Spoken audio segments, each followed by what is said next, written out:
ಇವತ್ತಿನ ವಿಡಿಯೋದಲ್ಲಿ ನಂಬಿಕೆಗಳಲ್ಲೇನಿದೆ ಅಂದರೆ 1. ದೇವಸ್ಥಾನಕ್ಕೆ ಹೋದರೆ ಕುಳಿತು ಬರಬೇಕು ಏಕೆ? 2. ದೇವರಿಗೆ ತುಪ್ಪದ ದೀಪವೇ ಶ್ರೇಷ್ಠ ಯಾಕೆ? 3. ಮಂಗಳಾರತಿಯ ವೇಳೆ ಗಂಟೆ ಬಾರಿಸುವುದೇಕೆ? 4. ದೇವರಿಗೆ ಹೂ ಹಣ್ಣುಗಳೇ ಯಾಕೆ? 5. ದೇವರಿಗೆ ಕರ್ಪೂರಾರತಿ ಬೆಳಗುವುದೇಕೆ? 6. ದೇವರಿಗೆ ಬಾಳೆಹಣ್ಣು ತೆಂಗಿನಕಾಯಿಗಳೇ ಶ್ರೇಷ್ಠ ಯಾಕೆ? 7. ದೇವಾಲಯದಲ್ಲಿ ದೇವರ ನೇರಕ್ಕೆ ಯಾಕೆ ನಮಸ್ಕರಿಸಬಾರದು? ಇಷ್ಟು ಇವತ್ತಿನ ವಿಡಿಯೋದ ವಿಷಯ. ಸ್ನೇಹಿತರೆ, ನೀವು ಇನ್ನೂ ಕೂಡ ನನ್ನ ಚಾನಲ್ನ ಸಬ್ಸ್ಕ್ರೈಬ್ ಮಾಡಿಲ್ಲ ಅಂದರೆ ಈಗಲೇ ಸಬ್ಸ್ಕ್ರೈಬ್ ಮಾಡಿಕೊಂಡು ವಿಡಿಯೋಗೆ ಒಂದು ಲೈಕ್ ನೀಡಿ, ವಿಡಿಯೋನ ನಿಮ್ಮ ಫ್ರೆಂಡ್ಸ್ಗೆ ಶೇರ್ ಮಾಡಿ.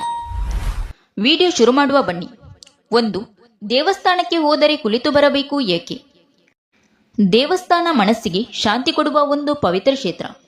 ಮನಸ್ಸಿನ ನೋವುಗಳು, ಟೆನ್ಷನ್ಗಳು, ದುಃಖಗಳು ಅಲ್ಲಿಗೆ ಹೋಗುವುದರಿಂದ ಕಡಿಮೆ ಆಗುತ್ತದೆ. ಬಾಳಿನಲ್ಲಿ ನೊಂದು ಇನ್ನೇನು ಪರಿಹಾರವಿಲ್ಲವೆಂದು ಭಾವನೆ ಬಂದಾಗ ಅಲ್ಲಿ ಹೊಸತೊಂದು ದಾರಿ ಕಾಣುತ್ತದೆ. ಬದುಕು ಸಾಕು, ಕೊನೆಯಾಗಲೆಂದು ಕಂಡಾಗ ದೇವಸ್ಥಾನದಲ್ಲಿ ಸಾಂತ್ವನ ದೊರೆಯುತ್ತದೆ. ವೈಜ್ಞಾನಿಕವಾಗಿಯೂ ದೇವಸ್ಥಾನಗಳು ಶಕ್ತಿ ಕೇಂದ್ರಗಳು. ನಮ್ಮ ಹಿರಿಯರು ಅರಿತು ಆಚರಿಸಿ ಮನಸ್ಸಿಗೆ ಶಕ್ತಿ ತುಂಬಿಕೊಂಡ ಸ್ಥಳ ಅವುಗಳು. ಅಲ್ಲಿಗೆ ಹೋದಾಗ ದೇವರಲ್ಲಿ ಕೇವಲ ಬೇಡಿಕೆಗಳನ್ನು ಇಡದೆ ಮುಕ್ತ ಮನದಿಂದ ದೇವರನ್ನು ನೆನೆಯಬೇಕು. ಆತನ ಜ್ಞಾನವೇ ನವಚೈತನ್ಯ ತುಂಬುತ್ತದೆ. ಪ್ರತಿದಿನವೂ ಹೊಸ ಹೊಸ ಕೆಲಸಕ್ಕೆ ಸ್ಫೂರ್ತಿ ಕೊಡುತ್ತದೆ. ಆದ್ದರಿಂದ ಪ್ರತಿದಿನ ಭೇಟಿ ನೀಡುವುದು ಒಳ್ಳೆಯದು. ಕೇವಲ ಭೇಟಿ ಸಾಲದು, 4-5 ನಿಮಿಷಗಳನ್ನಾದರೂ ಅಲ್ಲಿ ಕಳೆಯಬೇಕು. ಕೇವಲ ತೀರ್ಥ ಸ್ವೀಕರಿಸಿ ಗಂಧ ಧರಿಸಿಕೊಂಡು ಸುತ್ತು ಹಾಕಿ ನಿರ್ಗಮಿಸಿದರೆ, ಅದೇ ವೇಳೆ ಭಕ್ತರೊಡನೆ ಲೋಕಾಭಿರಾಮ ಮಾತನಾಡಿದರೆ ಏನು ಪ್ರಯೋಜನ? ದೇವಾಲಯದ ಒಳಗೆ ಕೇವಲ ದೇವರ ಚಿಂತನೆ ಇರಬೇಕು. ಅದಕ್ಕಾಗಿಯೇ ಅಲ್ಲಿ ಕೆಲವು ನಿಮಿಷಗಳಾದರೂ ಕುಳಿತು ದೇವರ ಧ್ಯಾನ ಮಾಡು ಎಂಬುದೇ ಕುಳಿತು ಬರಬೇಕೆನ್ನುವ ಆಶಯ. ಮಾತ್ರವಲ್ಲ, ಅಲ್ಲಿ ತುಂಬಿರುವ ವಾಸ್ತುಶಕ್ತಿಯ ಸ್ಪರ್ಶವಾಗುವುದು ಮತ್ತು ಸ್ವಾತ್ವಿಕರ ಸಂಗಮವಾಗುವುದು. ಅಲ್ಲದೆ ಮುಖ್ಯವಾಗಿ ನಮ್ಮ ದೇಹದಲ್ಲಿ ಒಂದು ರೀತಿಯ ಪಾಸಿಟಿವ್ ಎನರ್ಜಿ ಜಾಸ್ತಿ ಆಗುತ್ತದೆ. 2. ದೇವರಿಗೆ ತುಪ್ಪದ ದೀಪವೇ ಶ್ರೇಷ್ಠ ಯಾಕೆ? ತುಪ್ಪ ಎಣ್ಣೆಗಿಂತ ಪರಿಶುದ್ಧವಾಗಿದೆ. ಎಣ್ಣೆಯ ದೀಪ ಉರಿಸುವುದರಿಂದ ಹೊಗೆ ತುಂಬಿ ವಾಯುಮಾಲಿನ್ಯ ಉಂಟಾಗುತ್ತದೆ. ದೇಹದ ಆರೋಗ್ಯಕ್ಕೂ ಕುಂದು ಉಂಟಾಗುತ್ತದೆ. ಆದ್ದರಿಂದ ದೇವರ ಮುಂದೆ ತುಪ್ಪದ ದೀಪ ಉರಿಸುವುದೇ ಶ್ರೇಷ್ಠ. ಇದೇ ಕಾರಣಕ್ಕಾಗಿ ಹೋಮ ಮಾಡುವಾಗ ತುಪ್ಪವನ್ನೇ ಅರ್ಪಿಸುತ್ತಾರೆ. ವಾಯುಶುದ್ಧಿಗೆ ಇದು ತುಂಬಾ ಒಳ್ಳೆಯದು. ಅದರಲ್ಲೂ ದನದ ತುಪ್ಪವೇ ಶ್ರೇಷ್ಠ. 3. ಮಂಗಳಾರತಿಯ ವೇಳೆ ಗಂಟೆ ಬಾರಿಸುವುದೇಕೆ? ದೇವರ ಮಂಗಳಾರತಿಯ ವೇಳೆ ಭಕ್ತರೆಲ್ಲರ ಮನಸ್ಸು ದೇವರ ಮೇಲೇನೇ ಇರಬೇಕು. ಲೋಕ ವ್ಯವಹಾರದಿಂದ ಕೂಡಿದ ಮನಸ್ಸುಗಳು ನಾನಾ ಬಗೆಯ ಚಿಂತೆಯಲ್ಲಿರುತ್ತದೆ. ಇಂತಹ ಮನಸ್ಸುಗಳು ದೇವರ ಕಡೆಗೆ ಬರಬೇಕೆಂದಿದ್ದರೆ ಘಂಟಾನಾದವು ಪರಿಣಾಮಕಾರಿಯಾದುದು.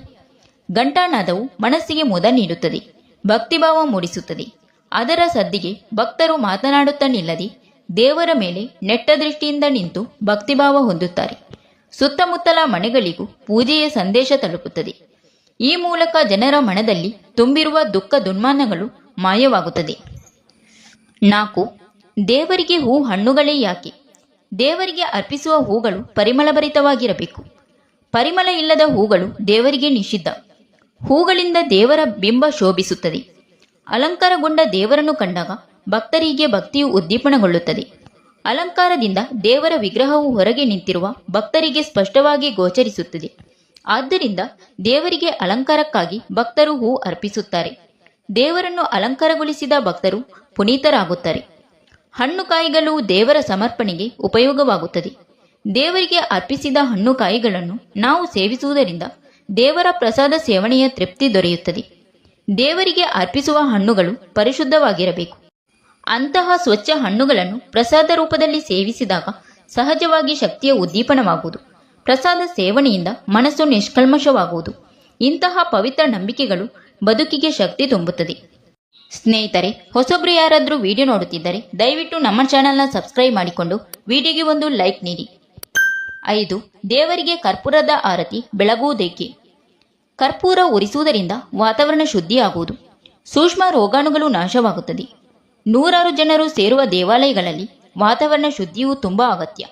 ಕರ್ಪೂರ ಕರಗಿದಂತೆ ನಮ್ಮ ಅಹಂಕಾರವು ಕರಗಲಿ. ಅದರ ಬೆಳಕಿನಂತೆ ನಾವು ಕೂಡ ಸಮಾಜಕ್ಕೆ ಬೆಳಕಾಗಿ ಬಾಳಬೇಕು. ಅದರಂತೆ ನಮ್ಮ ಪಾಪಕರ್ಮಗಳು ಸುಟ್ಟು ಬೂದಿಯಾಗಲಿ ಎಂಬುದು ಇದರ ಅರ್ಥ. 6. ದೇವರಿಗೆ ಬಾಳೆಹಣ್ಣು ತೆಂಗಿನಕಾಯಿಗಳೇ ಶ್ರೇಷ್ಠ ಯಾಕೆ?